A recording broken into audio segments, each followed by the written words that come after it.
Hello everyone. So you may wonder who pays for the notary fees.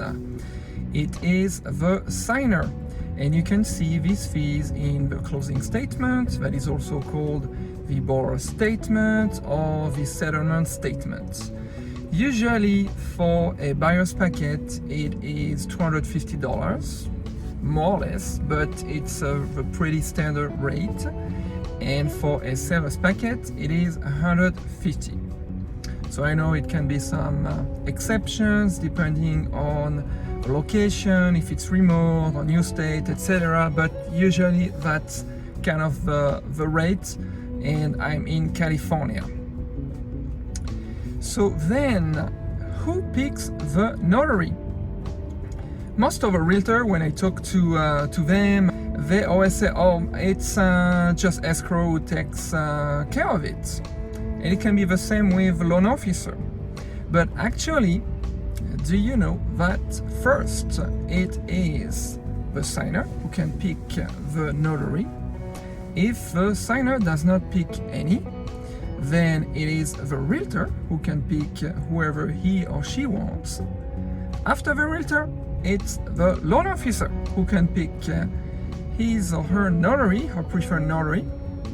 And finally, if no one picked a notary, of course, the escrow officer would pick one. So escrow officer, they work with a preferred notary, or they may have a couple notaries that they know locally where they work, and usually they try to use them for a local signing. But let's say that you have a closing, the home is in San Diego, and the escrow officer and the escrow office is in San Diego. Okay, great. But the people who are purchasing the property, they live in Los Angeles. So obviously, or most likely I would say, the notary who lives in the San Diego area that the escrow officer usually use would not do this signing. So what's going on in this case? The escrow officer would have to find a notary, especially for the Los Angeles area. How do they do that? Two options. They can go through a notary list. You can find one on the National Notary Association, that is called the NNA, and you may find other lists online as well. But a lot of these escrow officers would use what is called a signing service company. So what is this signing service company? Basically, it's a company that you hire, and then on the end, they will have to find a notary. But in this situation, the escrow officer does not really know the notary they would hire. If they try to pick one themselves, sometimes there's a little description, and they can try to pick whoever. And if they go through a signing service, same thing, obviously. And through a signing service, it is a little bit like an Uber if you want. The signing service would be paid, let's say, $250 for a buyer's packet, and then they hire a notary under them. And the way they pay this notary is typically half or less of the fee. And guess what? A lot of time it can be some notaries that are not really established, brand new notaries, and they do not have much experience. So at the end of the day, when you say, oh, I just let the escrow take care of that, they don't know who they're gonna hire, they don't know who's gonna do your signing, and obviously you don't know who is gonna do your signing. So either as a realtor or loan officer, you cannot control the signing, and you cannot control if it's gonna go well or not. So what happens if it doesn't go well? Let's say you're a loan officer or even a realtor, and there is a rate lock, and you absolutely need to have this document signed the same day, otherwise you will not manage to fund the loan, and the rate would expire.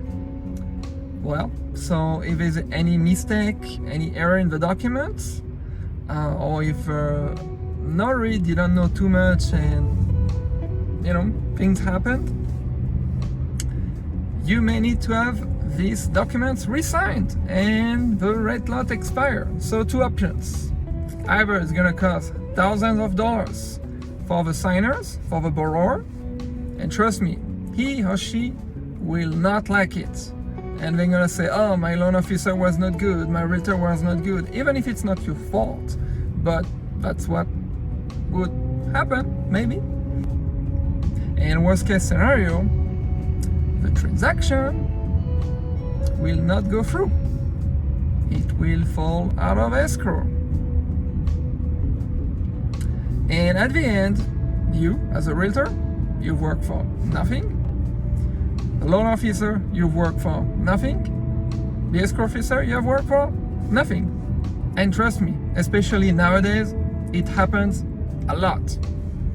And I can tell I've done a lot of seller's packet, so meaning I do the signing for people selling their home, and I see that I'm not getting paid, and then I follow up with the escrow officer who say, oh, it fell out of escrow.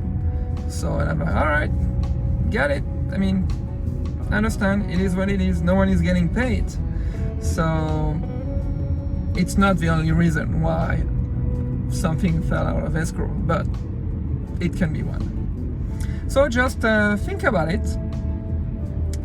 And now you know that it's always good to have your preferred notary signing agent, because first you can pick who you like, and if a person may take care of your clients, and also it's pretty good for you to tell your client like, hey, you're gonna deal with this notary, his name is John, Jane Doe, you know, it's gonna go well, it's gonna spend some time with you, and then also you know how the notary work, if they are genuinely interested in having everything done in a smooth way and to make people feel comfortable at the signing, or if you don't know the notary, if it can be just someone who wants to be in and out real quick, who is in a hurry, who is rushing your clients,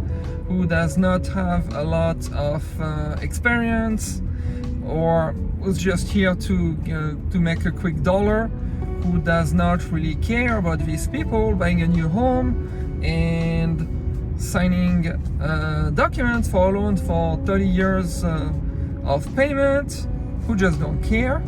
And the borrower, they can feel it, they can feel uncomfortable, and in some situation they may just decide not to sign.